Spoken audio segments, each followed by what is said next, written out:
हिमवान का भगवान शिव के पास लग्न पत्री भेजना, विवाह के लिए आवश्यक सामान जुटाना, मंगलाचार का आरंभ करना, उनका निमंत्रण पाकर पर्वतों और नदियों का दिव्य रूप में आना, पुरी की सजावट तथा विश्वकर्मा द्वारा दिव्य मंडप एवं देवताओं के निवास के लिए दिव्य लोकों का निर्माण करवाना। नारद जी ने पूछा, तात महाप्राज्ञ प्रभो, आप कृपा पूर्वक यह बताइए कि सप्त ऋषियों के चले जाने पर हिमाचल ने क्या किया। ब्रह्मा जी ने कहा, मुनीश्वर, अरुंधति सहित उन सप्त ऋषियों के चले जाने पर हिमवान ने जो कार्य किया वह तुम्हें बता रहा हूँ। सप्त ऋषियों के जाने के बाद अपने मैरू आदि भाई बंधुओं को आमंत्रित करके पुत्र और पत्नी सहित महामनस्वामी गिरिराज हिमवान बड़े हर्ष का अनुभव करने लगे। तदंतर ऋषियों की आज्ञा के अनुसार हिमवान ने अपने पुरोहित गर्ग जी से बड़ी प्रसन्नता के साथ लग्न पत्रिका लिखवाई। उस पत्रिका को उन्होंने भगवान शिव के पास भेजा। पर्वतराज के बहुत से आत्मीय जन प्रसन्न मन से नाना प्रकार की सामग्रियां लेकर वहां गए। कैलाश पर भगवान शिव के समीप पहुंचकर उन लोगों ने शिव को तिलक लगाया और वह लग्न पत्र उनके हाथ में दिया। वहां भगवान शिव ने उन सब का यथा योग्य विशेष सत्कार किया। फिर वे सब लोग प्रसन्नचित्त हो शैलराज के पास लौट आए। महेश्वर के द्वारा विशेष सम्मानित होकर बड़े हर्ष के साथ लौटे हुए उन लोगों को देखकर हिमवान के हृदय में अत्यंत हर्ष हुआ। तत्पश्चात आनंदित हो शैलराज ने नाना देशों में रहने वाले अपने बंधुओं को लिखित निमंत्रण भेजा जो उन सबको सुख देने वाला था। इसके बाद वे बड़े आदर और उत्साह के साथ उत्तम अन्न एवं नाना प्रकार की विवाहोचित सामग्रियों का संग्रह करने लगे। उन्होंने चावल, गुड़, शक्कर, आटा, दूध, दही, घी, मिठाई, नमकीन पदार्थ, मक्खन, पकवान, महान स्वादिष्ट रस और नाना प्रकार के व्यंजन इतने अधिक एकत्र किए कि सूखे पदार्थों के पहाड़ खड़े हो गए और द्रव पदार्थों की बावड़ियां बन गई। शिव के पार्षदों और देवताओं के लिए हितकर नाना प्रकार की वस्तुएं, भांति भांति के बहुमूल्य वस्त्र, आग में तपाकर शुद्ध किए हुए स्वर्ण, रजत और विभिन्न प्रकार के मणि रत्न, इनका तथा अन्य उपयोगी द्रव्यों का विधि पूर्वक संग्रह करके गिरिराज ने मंगलकारी दिन में मांगलिक कृत्य करना आरंभ किया। पर्वतराज के घर की स्त्रियों ने पार्वती का संस्कार करवाया। भांति भांति के आभूषणों से विभूषित हुई राजभवन के उन सुंदरी स्त्रियों ने सानंद मंगल कार्य का संपादन किया। नगर के ब्राह्मणों की स्त्रियों ने स्वयं बड़े हर्ष के साथ लोकाचार का अनुष्ठान किया। उसमें मंगल पूर्वक भांति भांति के उत्सव मनाए गए। हर्ष भरे हृदय से उत्तम मंगलाचार का संपादन करके हिमालय भी सर तो भावेन बड़े प्रसन्न हुए और अपने निमंत्रित बंधुजनों के आगमन की उत्सुकता पूर्वक प्रतीक्षा करने लगे। इसी बीच में उनके निमंत्रित बंधु बांधव आने लगे। देवताओं के निवास भूत गिरिराज सुमेरु दिव्य रूप धारण करके नाना प्रकार के मणियों तथा महारत्नों को यत्न पूर्वक साथ ले अपने स्त्री पुत्रों के साथ हिमालय के घर आए। मंद्रांचल, अस्तांचल, उदयाचल, मलय, दुर्दुर, निषद, गंधमादन, करवीर, महेंद्र, परियात्र, कौच, पुरुषोत्तम, शैल, नील, त्रिकूट, चित्रकूट, वेंकट, श्रीशैल, गौकामुख, नारद, विंध्य, कालंजर, कैलाश तथा अन्य पर्वत दिव्य रूप धारण कर अपने स्त्री पुत्रों के साथ बहुत सी भेंट सामग्री ले वहां उपस्थित हुए। दूसरे द्वीपों में तथा यहाँ भी जो पर्वत है वे सब हिमालय के घर पधारे। शिवा और शिव का विवाह है यह जानकर सबने बड़ी प्रसन्नता के साथ वहां पदार्पण किया। सोनभद्र आदि नद और संपूर्ण नदियां दिव्य नर नारियों के रूप धारण का नाना प्रकार के अलंकारों से अलंकृत हो शिव पार्वती का विवाह देखने के लिए आए। गोदावरी, यमुना, सरस्वती, वेणी, गंगा, नर्मदा तथा अन्य श्रेष्ठ सरिताएं भी बड़ी प्रसन्नता के साथ हिमवान के यहाँ आई। उन सब के आने से हिमालय की दिव्यपुरी सब ओर से भर गई। वह सब प्रकार की स्वभाव से संपन्न थी। वहां बड़े बड़े उत्सव हो रहे थे। ध्वजा पताकाएं फहरा रही थी। बंधनवारों से उसकी अधिक शोभा होती थी। चारों ओर चंदोवे तने होने से वहां सूर्य का दर्शन नहीं होता था। भांति भांति की नीली, पीली आदि प्रभाव उस पुरी की शोभा बढ़ाती थी। हिमालय भी बड़ी प्रसन्नता के साथ अपने यहाँ पधारे हुए सभी स्त्री पुरुषों का यथा योग्य आदर सत्कार किया और सबको अलग अलग सुंदर स्थानों में ठहराया।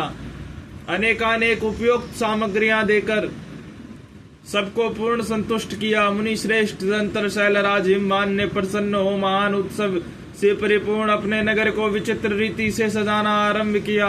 सड़कों को झाड़ बुहार कर उन पर छिड़काव कराया, उन्हें बहुमूल्य साधनों से सुसज्जित एवं सुशोभित कराया। प्रत्येक घर के दरवाजे पर केले आदि मांगलिक वृक्ष लगवाए और उनके मांगलिक द्रव्यों से संयुक्त किया। आंगन को केले के खंभों से सजाया, रेशम की डोरों में आम के पल्लव बांध कर बंधनवारें बनवाई और उन खंभों के चारों ओर लगवा दिया। मालती के फूलों की मालाएं उस आंगन के सब ओर लटका दी गई। सुंदर तोरणों से वहां आंगन का भाग अत्यंत प्रकाशमान जान पड़ता था। चारों दिशाओं और मंगल सूचक शुभ द्रव्य रखे हुए थे जो उस प्रांगण की शोभा बढ़ा रहे थे। इसी प्रकार अत्यंत प्रसन्नता से भरे हुए गिरिराज हिमवान ने महान प्रभावशाली गर्ग मुनि को आगे करके अपनी पुत्री के लिए प्रस्तुत करने योग्य सारा उत्तम मंगल कार्य संपन्न किया। उन्होंने विश्वकर्मा को बुलाकर आदर पूर्वक एक मंडप बनवाया जिसका विस्तार बहुत अधिक था। वेदी आदि के कारण वह मंडप बहुत मनोहर ज्ञान जान पड़ता था। देवरे से वह मंडप कई योजन विस्तृत था। अनेक शुभ लक्षणों से युक्त तथा नाना प्रकार के आश्चर्यों से परिपूर्ण था। वहाँ स्थावर और जंगम सभी वस्तुएं कृत्रिम बनी थी परंतु असली वस्तुओं के समान प्रतीत होते थे। उनसे उस मंडप की मनोहरता बढ़ गई थी। वहाँ सब और ऐसी अद्भुत वस्तुएं थी जो उस मंडप का सर्वस्व जान पड़ती थी। नाना प्रकार की निराली वस्तुओं का चमत्कार वहाँ छा रहा था। वहाँ की स्थावर वस्तुओं से जंगम और जंगम वस्तुओं से स्थावर पराजित हो रहे थे, अर्थात वे एक दूसरे से बढ़कर शोभाशाली और चमत्कार पूर्ण दिखाई देते थे। उस मंडप की स्थल भूमि जल से पराजित हो रही थी, अर्थात चतुर से चतुर मनुष्य भी यह नहीं जान पाते थे कि इसमें कहाँ जल है और कहाँ स्थल।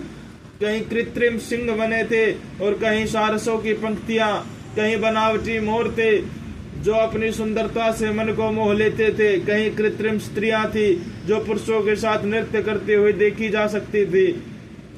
वे कृत्रिम होने पर भी सब लोगों की ओर देखती और उनके मन को मोह में डाल देती थी।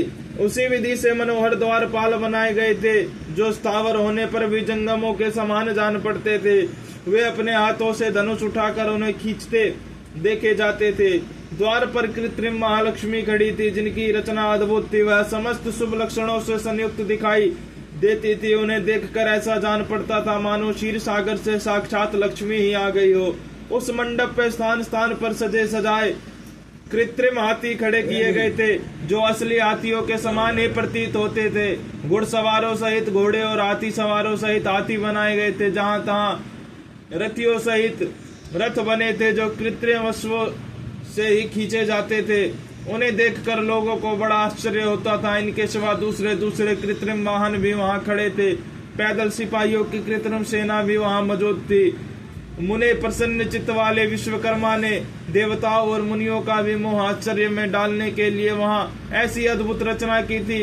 मंडप के सबसे बड़े फाटक पर कृत्रिम नंदी खड़ा था जो शुद्ध स्फटिक मणि के समान उज्जवल कांति से सुशोभित होता था। भगवान शिव के वाहन नंदी की जैसी आकृति है ठीक वैसा ही वह भी था।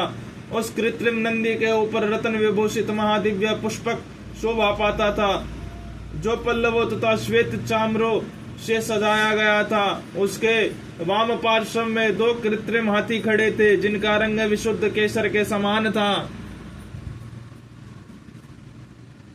वे 4 दांत वाले बनाए गए थे और 60 वर्ष के पाठों के समान दिखते थे। वे परस्पर स्नेह करते से प्रतीत होते थे। उनमें बड़ी चमक थी। इसी प्रकार सूर्य के समान अत्यंत प्रकाशमान 2 दिव्य अश्व भी विश्वकर्मा ने बनाए थे जो चमर से अलंकृत और दिव्य आभूषणों से विभूषित थे। श्रेष्ठ रत्नमय आभूषणों से संपन्न कवचधारी लोकपाल तथा संपूर्ण देवता भी वहां विश्वकर्मा द्वारा रचे गए थे जो ठीक उन्हीं लोकपालों और देवताओं से मिलते जुलते थे। इसी तरह भृगु आदि समस्त तपोधन ऋषि अन्य उपदेवता और सिद्ध भी उनके द्वारा वहां निर्मित हुए थे।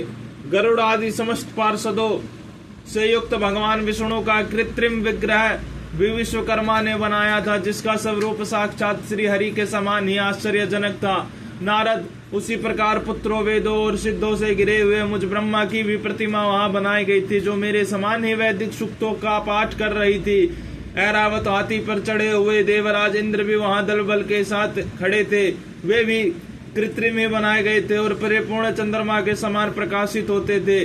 देवर से बहुत कहने से क्या लाभ, हिमाचल से प्रेरित हुए विश्वकर्मा ने वहां शीघ्र ही संपूर्ण देव समाज के कृत्रिम विग्रहों का निर्माण कर लिया था।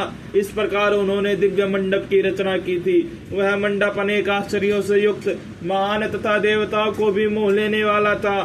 तदंतर गिरिराज हिमवान की आज्ञा से परम बुद्धिमान विश्वकर्मा ने देवता आदि के निवास के लिए उनके कृत्रिम लोकों का भी यत्न पूर्वक निर्माण किया।